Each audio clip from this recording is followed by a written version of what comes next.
Although CAPS has been around for a number of years, and for most teachers it's just part of their daily teaching lives, it's important for us to reflect on why CAPS actually was implemented in the first place, and to see how we can use this to improve our teaching and learning, but more importantly, to improve the skills and the knowledge of our learners. CAPS for many teachers has been a huge positive influence in their classroom, but for other teachers it has brought many challenges. Now let's have a look and see where CAPS fits into the bigger picture. Curricula in South Africa has changed over the years. And if we look back to the curriculum that we called NATED 550, now for many people NATED 550 would have been the curriculum that you wrote your matric exams in, or it might have been a system that you taught in if you're slightly more experienced. Now, this curriculum was the first curriculum that the entire country wrote. So it was the first exam, final matric exam, that everyone in the country wrote. As time went on, we realized that this curriculum was very content heavy, and we needed to add in more skills and values and attitudes. And you'll remember a process, for some of you, that we went through and eventually went to C2005, which was a curriculum that focused on skills and values and attitudes. And from there developed into a curriculum which we currently use as NCS.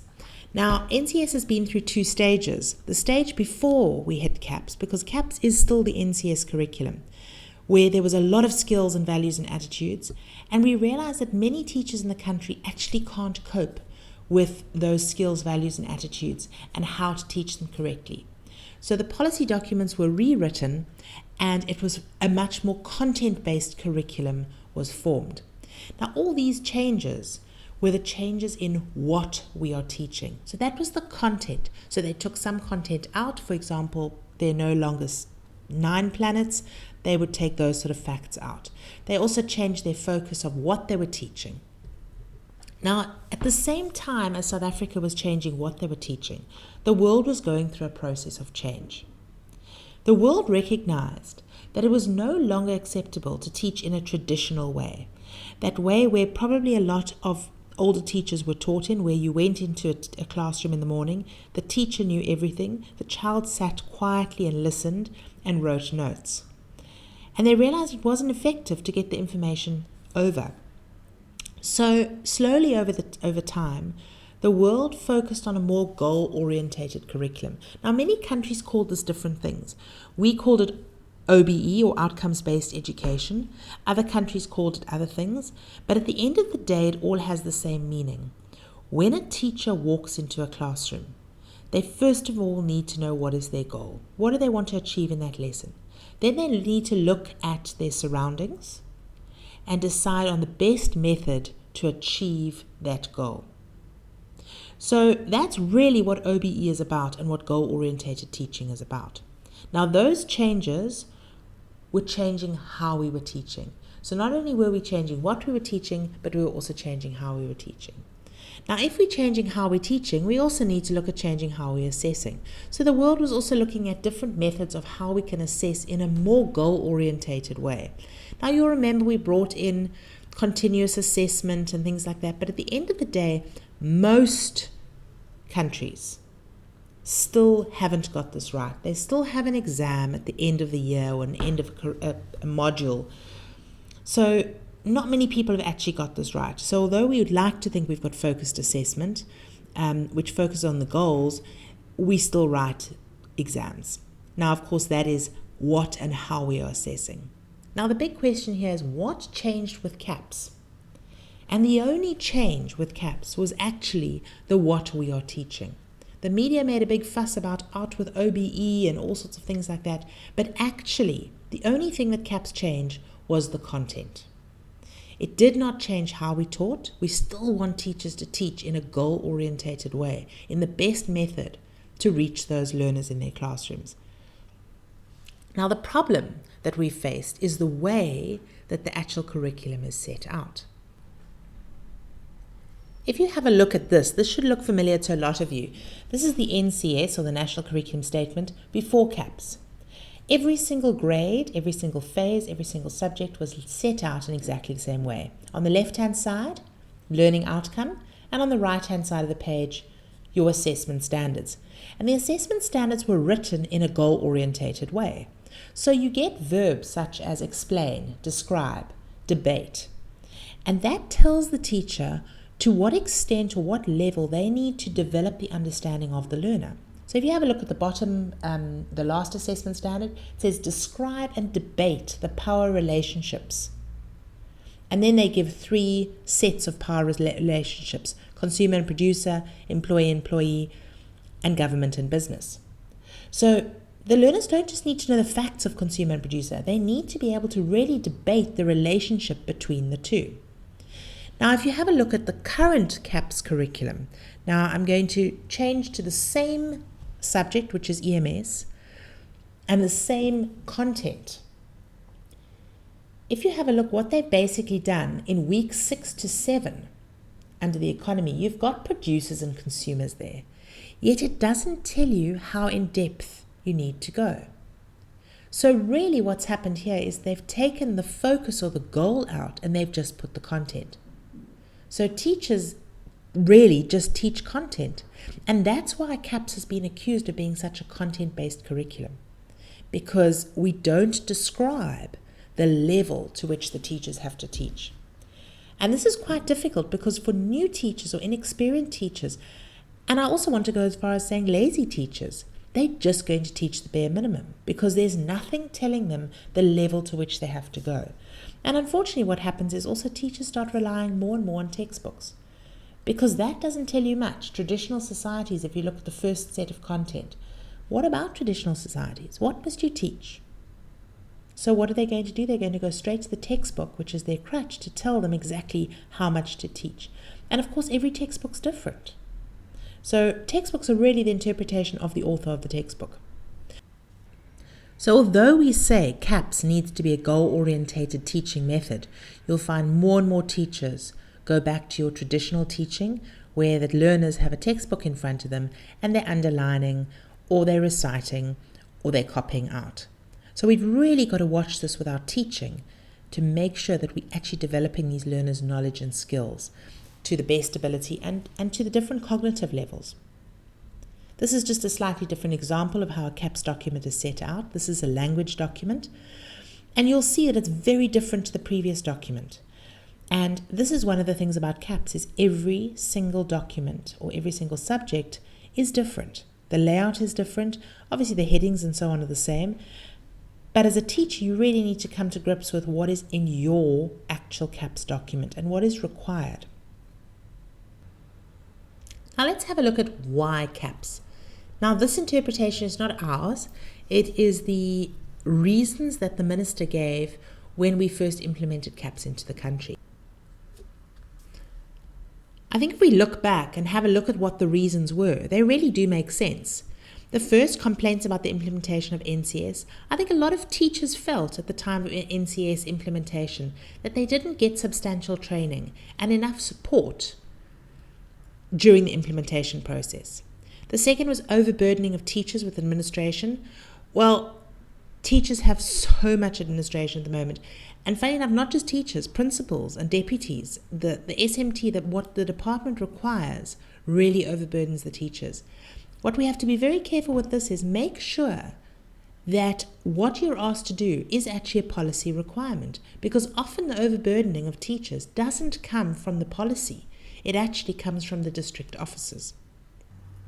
And of course, different interpretation of the curriculum was a huge issue and still remains a large issue. Because what you had was you had national trainers. So at national level, there'd be a number of people trained.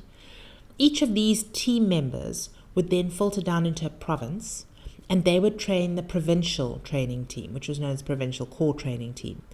And then from there, those core trainers would then go out and train the different districts and the teachers.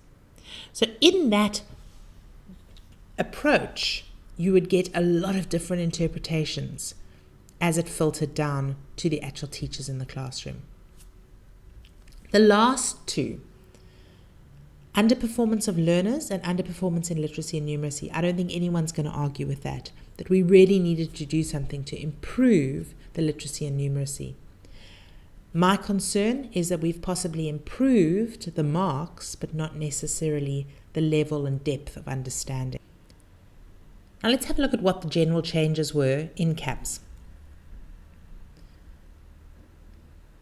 Learning areas and learning programs. Now if you remember, learning areas were in intermediate and senior phase, and your learning programs were in foundation phase. You had 3 learning programs. They are now all called subjects. And I do think that makes sense. It's made it a lot easier for all of us. And I think we've all got used to it again. Now I think one of the biggest challenges of NCS was all of us understanding the difference between an outcome and an assessment standard. And it took us a long time to come to grips with that. Well, we've now had to reprogram our brains because all the subjects now have topics. And you'll see that there it mentions themes. A lot of the subjects adopt the whole themes feel as well. So your languages will have themes. Every 2 weeks, the learners learn a different theme. And particularly in the lower grades, they do use themes a lot, but not in all subjects. And then probably the most important and the most positive change with CAPS. I don't know if you remember, we had all these different subjects, all these different statements, and policy documents. We had learning program guidelines, we had subject area guidelines, we had assessment guidelines, we had all sorts of things. They took all of those and put them into one document called CAPS. Now, I think this is quite an important thing to remember, that our actual curriculum is not called CAPS. Although we refer to it as CAPS, it is still the NCS, the National Curriculum Statement. CAPS is the policy document for each subject. So that's why you'll see there it says Curriculum Assessment Policy Statement. And each subject in NCS has their own CAPS document. Now, the danger of bringing in a new curriculum is the pressure that the teachers often feel. And particularly in a curriculum like CAPS, where there is a lot of assessment, a lot of administration, teachers get very caught up in the whole CAPS environment. And we forget about the bigger picture. Now have a look on the screen. You will see there are 3 men. And I use this analogy in many of my workshops. And I must ask these questions to hundreds, thousands of people. And I always get the same answers. So I'm going to ask you the same question. What game are these guys playing? And I always get the same answers, and everyone, there's no debate about it, it's unanimous. They're playing the game of rugby. But the more important question is, what is their goal? And here I get a bit of diversity in the answers. Some people say their goal is to score tries. Other people say their goal is to defend. Other people say their goal is to win. But actually the number one reason why, when they go out onto that field, every time they go and play a match, their number one goal is to win. Scoring tries, defending, passing, all of that is part of their strategy. It's not necessarily their number one goal. Now, if I asked you the same question about yourself, and again, I've asked this to many, many educators in my workshops, what game are you playing?